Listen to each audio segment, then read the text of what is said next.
नमस्कार नीमच टुडे में आपका स्वागत है। खबरें शुरू करें उससे पहले नजर डालते हैं आज की हेडलाइंस पर। पूर्व मंत्री उदयलाल आंजना पर 1100 अपात्र नियुक्ति का आरोप, एसीबी ने एफआईआर की अनुमति मांगी। नीमच स्वास्थ्य विभाग में वाहन किराया घोटाला, पत्नी के नाम पर फर्जी बिल बनाकर उगाई। नीमच में निकली भव्य शौर्य यात्रा, महाराणा प्रताप के वंशज पहुंचे नीमच, जयकारों से गूंजे रास्ते। नीमच के औषधि गोदाम में भीषण आग, लाखों की दवाएं जलकर राख, 7 दमकलों से पाया आग पर काबू। चलिए शुरुआत करते हैं खबरों की। राजस्थान के पूर्व सहकारिता मंत्री उदयलाल आंजना पर ग्राम सेवा सहकारी समिति जेएसएस में 1100 अपात्र व्यवस्थापकों की नियुक्ति पर भ्रष्टाचार करने के आरोप लगे हैं। यहां घोटाला दैनिक भास्कर की रिपोर्ट से सामने आया है। अब राजस्थान एसीबी ने राज्यपाल से आंजना के खिलाफ एफआईआर दर्ज करने की अनुमति मांगी है। अनुमति मिलते ही उनके खिलाफ कानूनी कार्रवाई शुरू की जाएगी। राजस्थान के पूर्व सहकारिता मंत्री उदयलाल आंजना एक बड़े घोटाले में फंस गए हैं। राजस्थान के सहकारिता मंत्री रहते हुए उन्होंने ग्राम सेवा सहकारिता समिति जीएसएस में अपात्र तरीके से 1000 से ज़्यादा व्यवस्थापकों की नियुक्ति कर दी। इस मामले में उदयलाल आंजना पर भ्रष्टाचार के बड़े आरोप लगे हैं और राजस्थान एसीबी ने राज्यपाल से उदयलाल आंजना के खिलाफ केस एफआईआर दर्ज करने की अनुमति मांगी है। जयपुर दैनिक भास्कर द्वारा इस सनसनीखेज घोटाले का खुलासा किया है। राजस्थान एसीबी के डीजी रवि प्रकाश मेहड़ा ने कहा कि अधिकारियों के खिलाफ कार्रवाई के लिए सहकारी विभाग को प्रस्ताव भेजा गया है और राज्यपाल से मंजूरी मिलते ही उदयलाल आंजना के खिलाफ प्रकरण दर्ज किया जाएगा।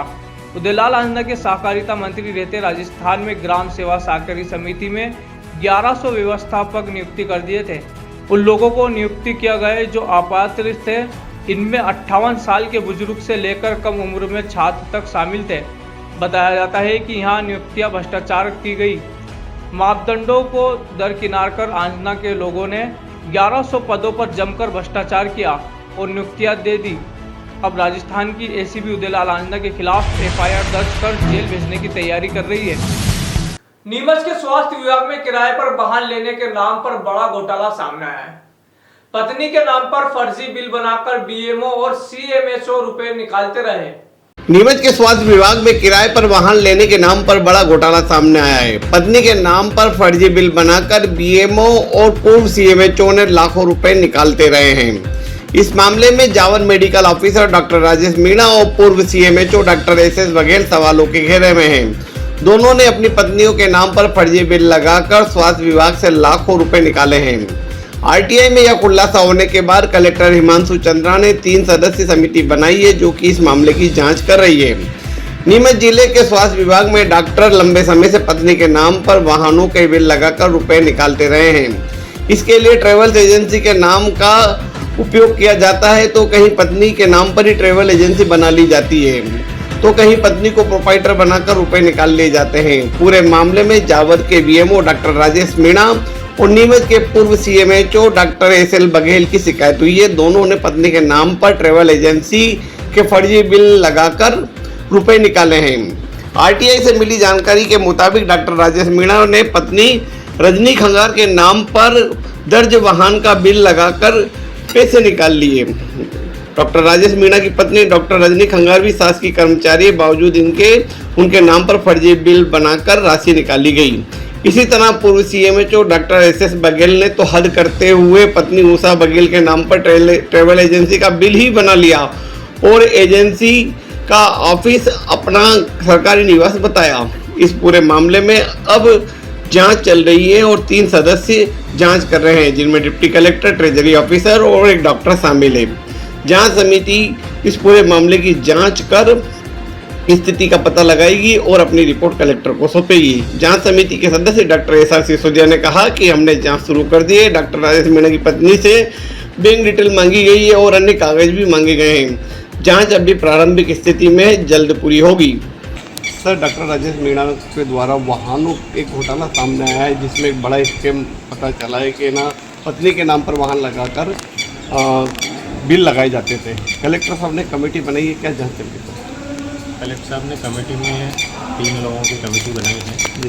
और अभी जांच हमने अभी जब से जांच हमको मिली थी तब से जो है हमारे टीम के मेंबर जो है वो बीमार चल रहे थे। ये टीओ साहब ट्रेजरी ऑफिसर, तो हमने पिछले शुक्रवार से जांच शुरू की है और संबंधित को नोटिस दिया है। बैंक को भी हमने नोटिस दिया है और उनके पिछले 5 सालों के स्टेटमेंट मंगवाए हैं और जैसे ही स्टेटमेंट हमको मिलेंगे हम और आगे भी जाँच शुरू करेंगे। जी, कमेटी में कौन कौन है?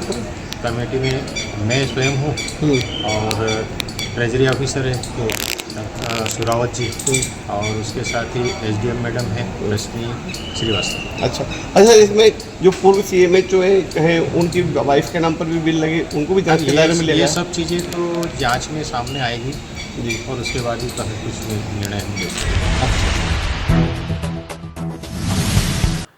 राजपूत समाज द्वारा नीमच में भव्य शौर्य यात्रा निकाली गई। इस यात्रा में शामिल होने के लिए महाराणा प्रताप के वंशज महाराणा विश्वराज सिंह मेवाड़ और महारानी महिमा कुमारी नीमच पहुंचे। जिन जिन मार्गों से शौर्य यात्रा निकाली वे मार्ग महाराणा प्रताप के जयकारों से गूंज गए। राजपूत समाज द्वारा नीमच में भव्य महासम्मेलन एवं शौर्य यात्रा का आयोजन किया गया, जिसमें देश भर से आए समाजजनों ने हिस्सा लिया। इस अवसर पर एकलिंग नाथ जी के दीवान मेवाड़ा राजघराने के सदस्य विश्वराज सिंह मेवाड़ा तथा महारानी महिमा कुमारी मेवाड़ा विशेष रूप से उपस्थित रहे। शौर्य यात्रा का प्रारंभ महाराणा प्रताप की प्रतिमा पर माल्यार्पण से शुरू हुआ। आगे आगे घोड़े पर राजपूत युवा धर्म ध्वज ले चल रहे थे, वहीं पीछे वाहनों का काफिला था। महाराणा विश्वराज सिंह मेवाड़ खुली जीप में सवार थे, उनके साथ नीमच विधायक दिलीप सिंह परिहार भी थे। शौर्य यात्रा नीमच के प्रमुख मार्गों से होती हुई दशहरा मैदान सभा स्थल पहुंची। यात्रा का जगह जगह स्वागत किया गया। इस अवसर पर मीडिया से चर्चा करते हुए महाराणा विश्वराज सिंह मेवाड़ा ने कहा, नीमच पहली बार आना हुआ है। राजपूतों का इतिहास शूरवीरों का रहा है। शौर्य यात्रा में शामिल होकर देश और समाज को संगठित करेंगे। मैं ये कहना चाहता हूँ कि पहली बार है कि मैं नीमच आया हूँ और आप सभी के आमंत्रण पे मैं यहाँ नीमच आ रहा हूँ और मुझे खुशी है कि एक सामाजिक मंच है और हम सब समाज साथ मिल के प्रोग्राम कर रहे हैं, कार्यक्रम कर रहे हैं, तो मुझे तो खुशी है। सबसे सर, आप एक राजघराने से भी ताल्लुक़ रखते हैं और लोकतंत्र में भी अगर बात करें तो लोकतंत्र के मंदिर में सांसद भी है, किस तरह से खास बात करेंगे? सांसद तो नहीं, मैं तो विधायक हूँ। जी सॉरी, विधायक। इस विषय में आप क्या पूछना चाहते हैं? क्या परिस्थितियों को लेकर क्या कहेंगे उस समय और आज की परिस्थितियों को? इस समय के मतलब आप किस समय की बात? राजघराने जो चलते थे सर, और आज लोकतंत्र के विधायक के रूप में भी आप हैं, क्या कहेंगे? यही कहना, परिवार तो हम वही हैं, परिवार तब भी हुए थे, आज भी वही परिवार चल रहे हैं। आज का सिर्फ ढांचा बदल गया है। तो आज चुनाव होते हैं और जो आज को जो ढांचा, आज को जो तरीके हैं वो आज चल रहे हैं। पुराने ज़माने में प्रशासन दूसरे तरीके से होता था, लेकिन लोगों से जुड़ा भी होता था, इसलिए पहले भी जो प्रशासन चल रहे थे, हम जो आप कह रहे हैं राजघराने द्वारा चल रहे थे, आज इस तरीके से चल रहे हैं। और मुझे तो खुशी है कि लोगों की तरफ से हमारे प्रति विश्वास ही दिखाया जाता है और हमारे जो लगाव है, जो पीढ़ियों से चलता है, वो लगाव और ज़्यादा मजबूत हो रहा है। बहुत ही खास मौका है। सबसे पहले मेरी महिलाएं यहाँ पर हैं, मुझसे मिलने आई हैं, बहुत अच्छा लग रहा है। और महाराणा प्रताप जयंती में बुलाया गया था, पर उस वक्त तो हम देवगढ़ और पहले के प्रोग्राम थे, तो सबने बहुत यहाँ पर बुलाया है इस कार्यक्रम के लिए। महाराणा प्रताप के बारे में जैसे सबको पता है, उनके जो भी जीवन का आदर्श है, उनकी वीरता है, उनका आत्मसम्मान के बारे में मेरे ख्याल से सब बच्चे यहाँ पर बैठे हैं, सबको पता है। तो उसी से जुड़े कार्यक्रम के लिए यहाँ पर बुलाया गया है और बहुत अच्छा लग रहा है। और यही बोलना चाहूँगी कि हम सिर्फ महाराणा प्रताप की प्रतिमा न लगाए, उसके साथ साथ हमको उनके उद्देश्य, हमको उन्होंने क्या सिखाया है, हमको उनके पद चिन्हों में सीखना और थोड़ा सा भी हम उससे सीख सकें तो वो ये हम सब के लिए सौभाग्य की बात होगी। नीमच की वीर भूमि पर शौर्य यात्रा निकल रही है, राजपूत महासम्मेलन का आयोजन हो रहा है। नहीं तो इसीलिए तो कह रही हूँ कि बहुत ही गर्व की बात है। और हम महाराणा प्रताप को किस लिए याद करते हैं? उनके आदर्श के बारे में याद करते हैं, उनकी वीरता के बारे में याद करते हैं, उनके त्याग के बारे में याद करते हैं और आत्मसम्मान के लिए याद करते हैं। तो मेरे ख्याल से जो शायद इस जो पीढ़ी को अगर ये चीज़ें नहीं पता है, तो ये जो हमारे बड़े हैं, बुज़ुर्ग हैं, आज ये जो यात्रा निकलेगी उससे बहुत अच्छा संदेश जाएगा, उन बच्चों को सीखने को मिलेगा। और जो हमारी कुछ चीज़ें होती हैं कि हम उन कोनों को याद नहीं करते हैं, तो जब हम उन कोनों को फिर से याद करते हैं और आजकल क्या कहते हैं, रिफ़्रेश करते हैं, तो फिर सीखने को मिलता है। और महाराणा प्रताप के बारे में तो कौन नहीं जानता है। तो ये सब हमारे लिए बहुत गर्व की बात है और यही सब बातें हमारी महिलाओं के साथ यहाँ पर हो रही थी। आज मन में प्रसन्नता है, उत्साह है। एकलिंग जी के दीवान श्री जी हजूर महाराजा विश्वराज सिंह जी नीमच की इस लाल माटी में पधारे हैं। महारानी साहब भी पधारी है। हम उनका पलक पाँव बिछा के स्वागत वंदन करते हैं और अतिथि लोग भी पधारे हैं। यह शौर्य यात्रा है। आज हम देख रहे हैं कि राणा प्रताप के पद चिन्हों पर पूरा देश चल रहा है। मान एवं सम्मान स्वतंत्रता के वीर पुजारी हिंदुआ सूर्य महाराणा प्रताप और उनके वंशज नीमच में पधारे। जब मैं युवा था तब स्वर्गीय महाराजा महेंद्र सिंह साहब पधारे थे और आज आप पधारे हैं, तो आज नीमच की जनता उनका पलक पाँव ने बिछाकर स्वागत कर रही है, वंदन कर रही है। शौर्य यात्रा महाराणा प्रताप की प्रतिमा को माल्यार्पण करने के बाद नीमच सिटी पिपली चौक होती हुई, प्रताप चौक होती हुई, बारादरी होती हुई घंटाघर से वहाँ दशहरा मैदान में पहुँचेगी। वहाँ समाज जन का एक अधिवेशन किया गया है। उसमें समाज की कुरीतियों को समाप्त करना, बच्चों को शिक्षित करना, इसके संबंध में हमारे मार्गदर्शन मिलेगा समाज के वरिष्ठ लोगों का। तो आज एक अद्भुत उत्साह है, उमंग है कि महाराणा प्रताप जयंती के अवसर पर बाद में जब महाराणा प्रताप जयंती आज सबदूर मन रही है, हम देखते हैं महाराणा के साथ में 36 कौमों ने युद्ध किया था, महाराणा ने अपना खजाना दिया था। इसीलिए आज इतिहास के पन्नों पर महाराणा साहब का नाम है और महाराणा साहब ने जो त्याग किया था उसको हम नतमस्तक करते हैं। जब तक सूरज चांद रहेगा तब तक मेवाड़ का नाम रहने वाला है, महाराणा का नाम रहने वाला है। आज इनके पधारने पर नीमच की जनता से अपील करूँगा सेवक होने के नाते कि इनका भव्य स्वागत करें, वंदन करें, शौर्य यात्रा में शामिल हो और वहाँ समाज जन सभी वहाँ उसमें संबोधित होकर हमारे वरिष्ठों का मार्गदर्शन प्राप्त करें। आज बहुत अच्छा अवसर है, मन में खुशी है, उत्साह है। जब तक सूरज चांद रहेगा जब तक राणा का नाम रहने वाला है। इंदौर जाने की आवश्यकता नहीं। 11 मल्टी स्पेशलिटी हॉस्पिटल नीमच में उपलब्ध है। अंचल का एकमात्र अत्याधुनिक सर्व सुविधा युक्त 150 बेडेड हॉस्पिटल, जहां आपको 24 घंटे इमरजेंसी सुविधा उपलब्ध मिलेगी। साथ ही सभी बीमारियों का इलाज, जांचें तथा दवाइयां एक ही स्थान पर उपलब्ध है। 20 स्पेशलिस्ट डॉक्टर की विशाल व अनुभवी टीम के साथ उपलब्ध सेवाएं, अस्थि रोग, शिशु रोग, महिला एवं प्रसूति रोग, लेजर सर्जरी, न्यूरो एवं स्पाइन सर्जरी, यूरोलॉजी, जनरल एवं लेप्रोस्कोपी सर्जरी, क्रिटिकल केयर एवं ट्रॉमा, मुख कैंसर रोग, जनरल मेडिसिन, फिजियोथेरेपी। इसके अतिरिक्त 15 बेडेड अत्याधुनिक मशीनों युक्त ICU, ultra modern 7 bedded dialysis unit, 10 bed नवजात शिशु and ICU, 4 modular operation theatre, अत्याधुनिक लैब एवं रेडियोलॉजी विभाग, सर्व सुविधा युक्त वार्ड एवं प्राइवेट रूम, 24 घंटे एम्बुलेंस सुविधा। नीमच के बगाना सेहत स्थित ओल्ती गोदाम में रविवार शाम आग लग गई, जिसमें लाखों की ओल्ती जलकर राख हो गई। आग वेल्डिंग की चिंगारी से लगी।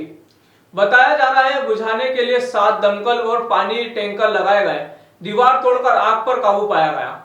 नीमच शहर के बगाना थाना क्षेत्र स्थित आनंद भंडार औषधि गोदाम में रविवार शाम 6:30 बजे आग लग गई। गोदाम में रखी असगंध, मेथी, धनिया और अजवाइन सहित कई औषधियां जलकर राख हो गई। आग की लपट इतनी तेज थी कि धुआं कई किलोमीटर दूर से दिखाई दिया। गोदाम किराएदार मयंक जायसवाल संचालित कर रहे थे, जबकि मालिक परिवार सहित वैष्णो देवी यात्रा पर थे। आग बुझाने के लिए नीमच जीरन और अफीम फैक्ट्री से कुल 7 दमकल गाड़ियां और कई पानी टैंकर लगाए गए। गोदाम की दीवार जेसीबी से तोड़नी पड़ी ताकि अंदर पहुंचा जा सके। प्रारंभिक जांच में आग की वजह पास के गोदाम में चल रहे वेल्डिंग कार्य से उड़ी चिंगारी मानी जा रही है। घटना में लाखों रुपए की क्षति हुई है।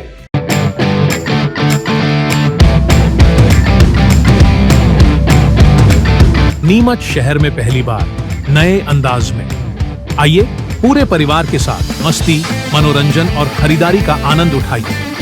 खरीदारी का सुनहरा अवसर बाजार से बेहद कम दामों में पूरे परिवार के लिए उपयोगी वस्तुएं, क्रॉकरी, स्टील और फाइबर के बर्तन, रेडीमेड हौजरी आइटम्स, फूलों की सजावट और गिफ्ट आइटम्स, हैंडीक्राफ्ट और हैंडलूम की शानदार दुकानें, महिलाओं के लिए विशेष आकर्षण, ज्वेलरी, चूड़ियां और कानपुर की प्रसिद्ध चप्पलें, किचन ऑफ घरेलू उपयोग की सामग्री, सुंदर और ट्रेंडी रेडीमेड परिधान, बच्चों और बड़ों के लिए झूलों की शानदार रेंज, मिक्की माउस झूला गेम जोन और पानी की बोट ना पानी, स्वाद का धमाका, बॉम्बे चौपाटी की मशहूर भेलपुरी, कोटा की सुपर सॉफ्टी आइसक्रीम, उज्जैन की प्रसिद्ध मटका, कुल्फी, पॉपकॉर्न, सब कुछ एक ही जगह पर। तो देर किस बात की? अपने परिवार और दोस्तों के साथ आइए ड्रीम वर्ल्ड मेला एवं प्रदर्शनी में, जहां मस्ती, शॉपिंग और टेस्टी फूड आपका इंतजार कर रहे हैं। स्थान: पुरानी नगर पालिका मैदान, बंगला नंबर 60, नीमच। तो यहाँ थी दिन भर की खबरें। चलते चलते फिर नजर डालते हैं आज की हेडलाइंस पर। पूर्व मंत्री उदयलाल आंजना पर 1100 अपात्र नियुक्ति का आरोप, एसीबी ने एफआईआर की अनुमति मांगी। नीमच स्वास्थ्य विभाग में वाहन किराया घोटाला, पत्नी के नाम पर फर्जी बिल बनाकर उगाई। नीमच में निकली भव्य शौर्य यात्रा, महाराणा प्रताप के वंशज पहुंचे नीमच, जयकारों से गूंजे रास्ते। नीमच के औषधि गोदाम में भीषण आग, लाखों की दवाएं जलकर राख, 7 दमकलों से पाया आग पर काबू। तो इजाजत दीजिए राजा कुरैशी को और आप देखते रहे नीमच टुडे न्यूज।